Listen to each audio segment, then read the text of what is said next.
Goals were surely to be expected as the division joint top scoring home side hosted its most prolific away side when Rennes welcomed Paris Saint-Germain to Roazhon Park. There would only be one by the final whistle, not for the lack of trying though. Arnaud Calimwendo testing Gianluigi Donnarumma with an excellent volley, which was met by an equally good save. No team has beaten PSG more than Lyonnais during the Qatari era. The hosts certainly had the best of the first half.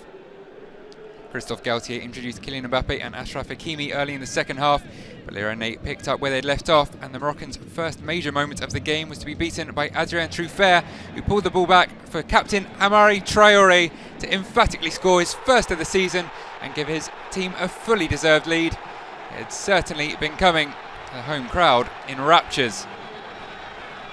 But they would soon be breathing a collective sigh of relief as Mbappe squandered a fantastic opportunity to equalise.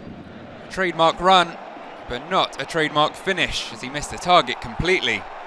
And that would be the league leaders' best chance. Rennes secure an 8th consecutive win on home soil, their longest ever run, whilst PSG have now lost twice in 3 league matches, seeing their lead at the summit reduced to just 3 points. Lens had to beat Auxerre in the weekend's opening game if they wanted to ensure that they remained ahead of Marseille in second place. They missed a golden opportunity early on as Lois Openda somehow contrived to head the ball onto the post from a couple of yards out. Visitors would then spurn a big chance of their own though. Matthias Altre releasing Mbaye Niang. Forward bizarrely waiting for the ball to come onto his left and then slipping as he took the shot. Next big chance would be taken and it would go the way of the hosts.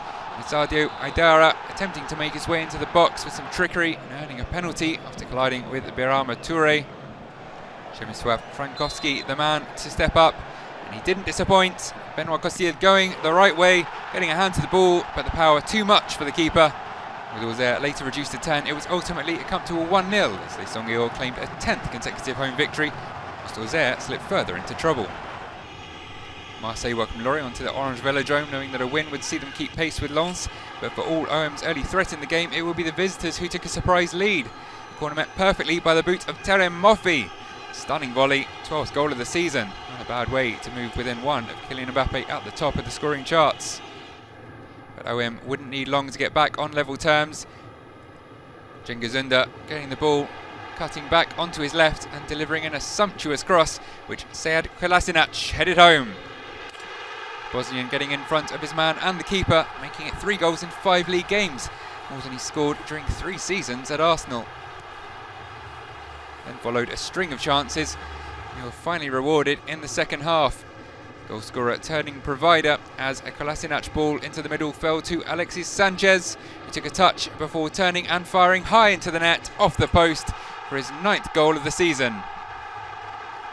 Chilean producing a finish reminiscent of his very best at Arsenal. And the hosts made sure of the point 6 minutes later. Chancel Mbembe's cross finding its way through a crowd of players, but Jordan Verretou coming in from the left and scoring for the 2nd time in 4 days, in large part thanks to a big deflection.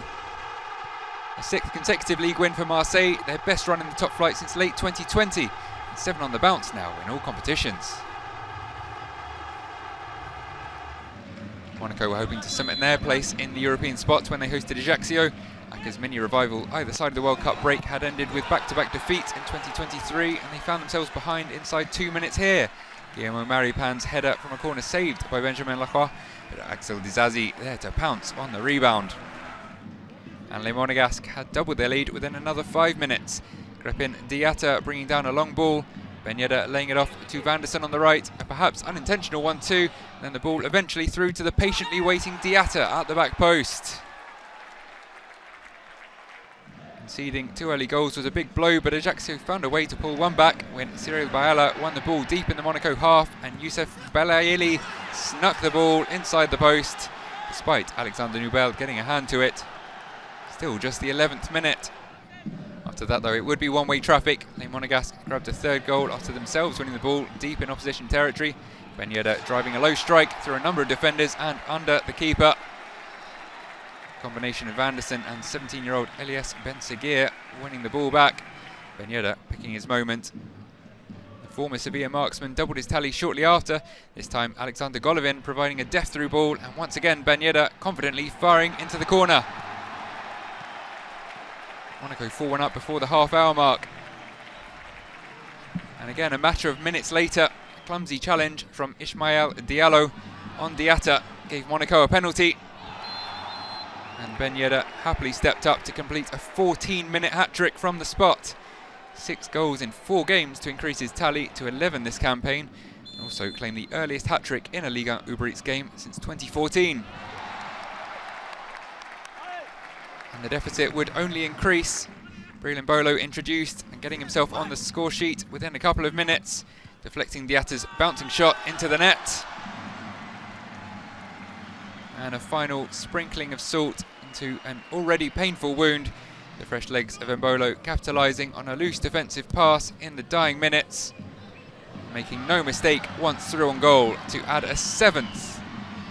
So a stunning 7-1 win that keeps Les Monégasques in the hunt for a Champions League spot. Ajaccio, on the other hand, slipped back into the drop zone. Lille played host to Troyes, looking to extend their unbeaten record in the league to 6 matches. Things got off to a great start. Angel Gomez poking a ball through, missed by Jonathan David. Mohamed Bayo suddenly finding himself through on goal and firing the ball past Matthäus Liss. After getting his first league goal during his 1 minute on the pitch against Clermont, that's now 3 goals in 4 games in all competitions. And they would double their lead in first half stoppage time. Bayo brilliantly lifting the ball over a sliding defender. Liss coming out to close down the angle. The rebound falling at the feet of David, who fired high into the net. Made it 2-0 with the final kick of the half. Canadian, who turned 23 on Saturday, not one to pass up an opportunity like that. And it took them barely 60 seconds of the second half to put the game out of the visitors' reach. Timothy Ware with a shot from range that Liss could only parry into the path of Bayo. Second for the Ghanaian, third for Les Dogs, bouncing on a loose ball. LOSC kept up that momentum and came fairly close to a 4th a couple of times, but it was the visitors who got the next goal. Abdou Conte with a ball in from the left and Mama Balde getting ahead of his man to divert the cross into the net from close range. 8 now this season for the forward. The 3-goal deficit would soon be restored. Edon Jagrova causing trouble inside the area. And once again, a save falling to a Lille shirt. This time Alain Virginius with his first top-flight goal. And finally, substitute Remy Cabella with a gift for David, who celebrated his birthday weekend with a brace. Up to 12 for the season, joint second on the top scorers chart. 5-1 the final score. LOSC move to the brink of the top 5. Whilst ESTAC are now within 3 points of 18th place.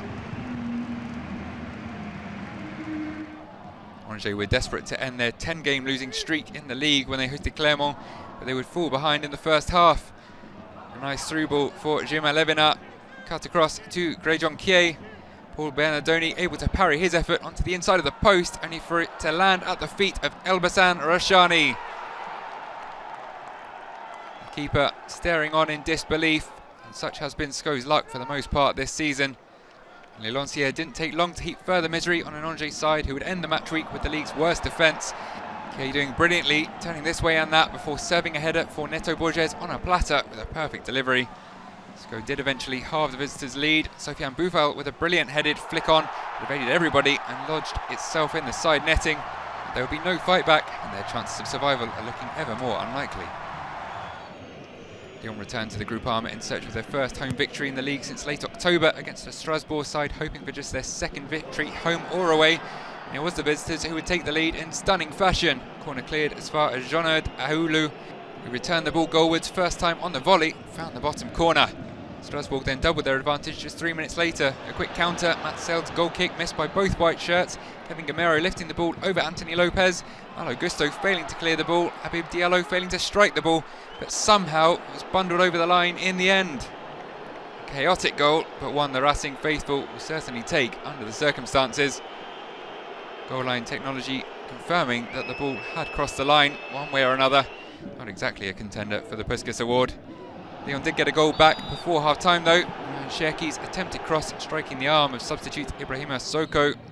Alexandre Lacazette as reliable as ever from the spot, but Racing would hang on for a first away win at Lyon in 44 years, one that moves them out of the drop zone. Reims had the possibility of stretching their unbeaten run to 11 consecutive league matches when they took on Nice on home soil. 3 of the previous 4 meetings between these two had ended goalless, and this would also prove to be a tale of a lack of cutting edge in the final third. Badruddin Bouhanani scuffing his shot as he looked for his first professional goal. The game would finish with each side rather presenting the other with a gift. First the ball lost in midfield and Flo Balogun released towards goal. Jesper Schmeichel equalled his effort though. And then Reims giving the ball away as they tried to play out from the back, not for the first time in the game, but Nicolas Pepe also unable to beat Yevan Diouf. So it will be 4 of the last 5 meetings between these sides to end goalless, as Didier Digard perhaps gets a dose of reality after last week's unbelievable start. Toulouse had the chance to move into the top half if they could claim a 3rd successive league win when they welcomed Brest to the southwest. Les Violets may still have been on a high from their 5-0 win, but the mood was quickly dampened as Ugo Magnetti's shot from the edge of the box was smartly, instinctively redirected past Maxime Dupé by Steve Meunier. 3 goals in 6 games now since returning from injury in the final game before the World Cup break. Toulouse managed to draw level in the 65th minute though. The corner routine from the training ground. The first shot blocked, but Zakaria Abouklal passing the ball into the net on the rebound to equalise with his 2nd goal in 4 days. After being on course to escape the heavily congested relegation zone at half-time, Brest remain in danger as Toulouse remain solidly in mid-table.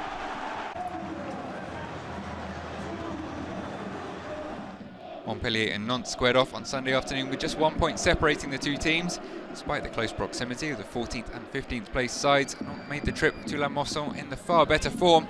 With the hosts reduced to 10, the Canaries soon opened the scoring as Andre Girotto rifled home a 25-yard rocket in the 12th minute of additional time. Protests from the home supporters the reason for the extra stoppage time. Their mood wouldn't be improved as their side were reduced to 9 and were soon 2 down. A swing and a miss for Mamadou Sakho. Substitute Mustafa Mohamed pouncing on the error and coolly slotting home into the bottom corner.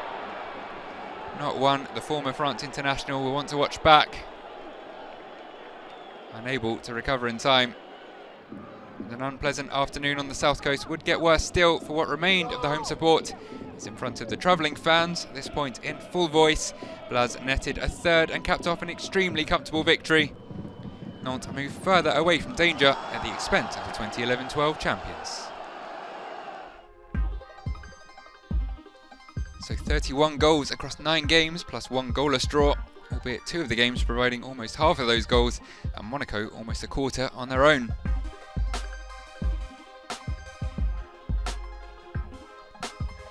Title race would appear to be back on after the champions' defeat. Lens now just 3 points behind, and with Marseille fast closing the gap too after their run of wins.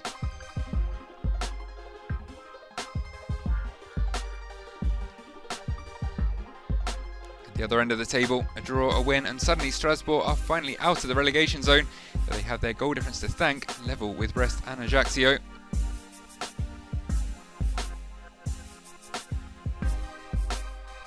Ligue 1 Uber Eats takes a week off for the Coupe de France round of 32, but will be back with a tough trip to Marseille for Monaco and a chance to bounce back for PSG at home to Reims.